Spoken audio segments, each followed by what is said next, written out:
Chennai NFC versus Mohun Bagan আগামীকাল খেলতে চলেছে মোহনবাগান চেন্নাইয়ের ঘরের মাঠে।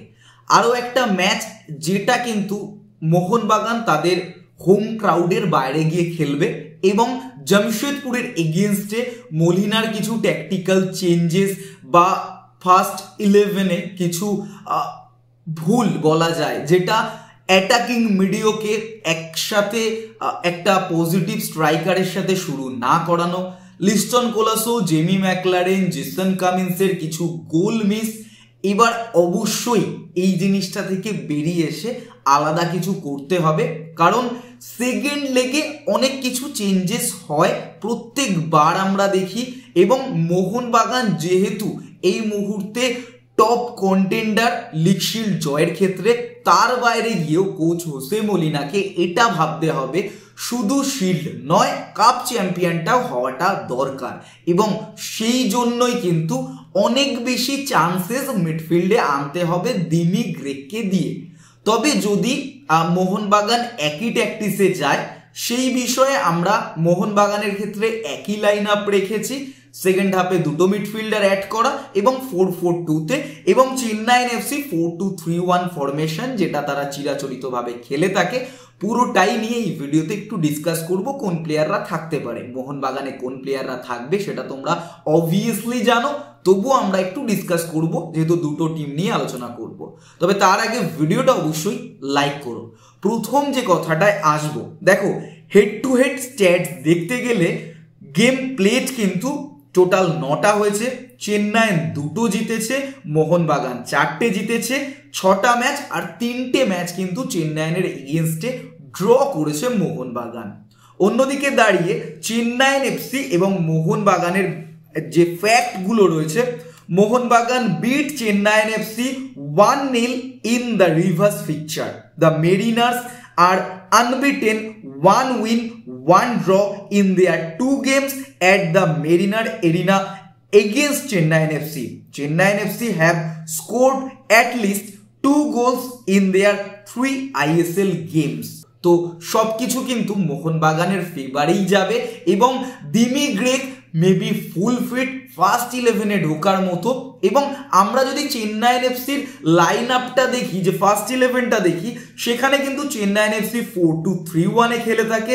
Mohammad Nawaz as a goalkeeper, Mandar Rao Desai, Pritam Kotal, Ryan Edwards, Lalrin Diana, Renthei, Lalrin Diana, Hamte, Jitendra Singh, corner shield, Lucas Irfan, Wilmar Jordan Gil. এখান থেকে মোহনবাগানের জন্য যারা সত্যি একটা প্রেশার ক্রিয়েট করতে পারে, জর্ডান উইলমার গিল প্রচণ্ড পরিমাণে ডিফেন্ডারদের কাঁধে করে নিয়ে গোল দেওয়ার ক্ষমতা আছে, পাওয়ারফুল শট আছে, ভালো গোলটা তিনি চেনেন এই Jordan Wilmar Gill.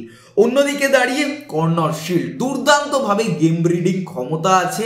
As a coach হিসাবে যে ক্ষমতাটা বাইরে থেকে অবজার্ভ করা যায়, কর্নার শিল্ড কিন্তু গেমের মধ্যে থেকে সেই জিনিসটা করেন এবং কর্নার শিল্ডের জন্যই কিন্তু চেন্নাই এফসি আজ একটা ভালো পজিশন ডিজার্ভ করছে। অন্যদিকে দাঁড়িয়ে ইরফান, ছেলেটার মধ্যে কিন্তু যথেষ্ট পাওয়ার আছে, স্পিড আছে এবং দুর্ধর্ষ কিছু গোলে ট্রাই করেন তিনি, যেমন লং রেঞ্জার। অন্যদিকে দাঁড়িয়ে হামতে, এই প্লেয়ারটাকে ছেড়ে যে কতটা ভুল করেছে সেটা কিন্তু মোহনবাগান ম্যানেজমেন্ট এই সময় বুঝতে পারছে। ইয়ং ব্লাড এবং তার মধ্যে অত্যন্ত ভালো ট্যালেন্ট আছে, দুর্দান্ত কিছু ফ্রি কিক নিতে পারেন এবং ছোট ছোট জায়গাগুলো থেকেও তিনি চান্সেস ক্রিয়েট করতে পারেন। এছাড়াও কিন্তু কিয়ান নাসিরি রয়েছেন এই টিমে, যিনি অ্যাজ আ সাব এসে উইংটাকে আরও স্পিডি করে তোলেন।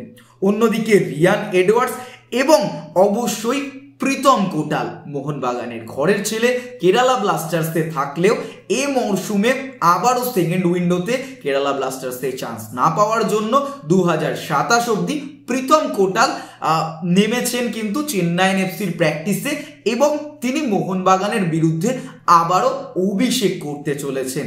অবশ্যই প্রীতম কোটাল, তার মধ্যে একটা লড়াকু মাইন্ডসেট আছে এবং নিজেকে প্রুভ করার প্রচণ্ড চেষ্টা রয়েছে প্লেয়ারটার মধ্যে, তাই অবশ্যই এটা কিন্তু একটা ক্রুশিয়াল ম্যাচ হবে। অবভিয়াসলি প্রীতম কোটালের জন্য। অন্যদিকে দাঁড়িয়ে মোহনবাগান 4-4-2 ফরমেশনে Vishal Kaith, Subhasish Bose, Alberto Rodriguez, Tom Aldred, Ashish Rai, Liston Colaco, Deepak Tangri, Apuia, Manvir Singh, Jason Cummings, Jamie Maclaren. তবে আমি এই জায়গায় মনে করি যে জেমি ম্যাকলারেনকে ফার্স্ট হাফে ড্রপ করে এখানে দিমিকে খেলানো উচিত, কারণ এদের মধ্যে কম্বিনেশনটা খুব ভালো আমরা গত সিজনে দেখেছি।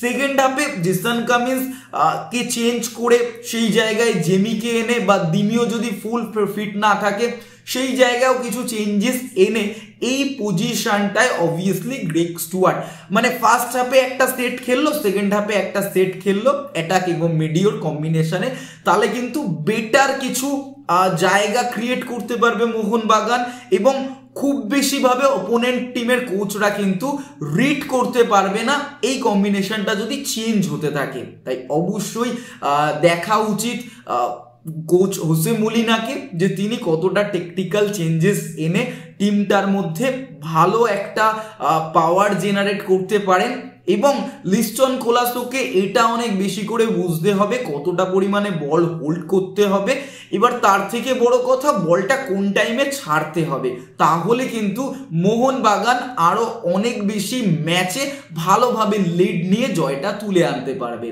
এই মরশুমে মোহনবাগানের মতো টিম আইএসএল এ অন্যান্য টিম কেউ নেই যারা লিগ শিল্ড এবং কাপ চ্যাম্পিয়ন একসাথে ডিজার্ভ করে। তো তার জন্য একটু ট্যাকটিক্যাল চেঞ্জেস দরকার, প্রতি ম্যাচে একই ট্যাকটিক্স হলে কিন্তু বারবার সেটা আটকে যায়, এবং লিস্টন কোলাসো খুব বেশি প্রেডিক্টেবল হয়ে যাচ্ছেন যে তিনি এরপরে কোন স্টেপটা নেবেন, প্লেয়াররাও খুব ভালো করে জানেন এবং তাকে নিয়ে অ্যানালাইজ তো অবশ্যই হয়। তাই এই জিনিসগুলো কোচের একটু ভালো করে নজর দেওয়া উচিত।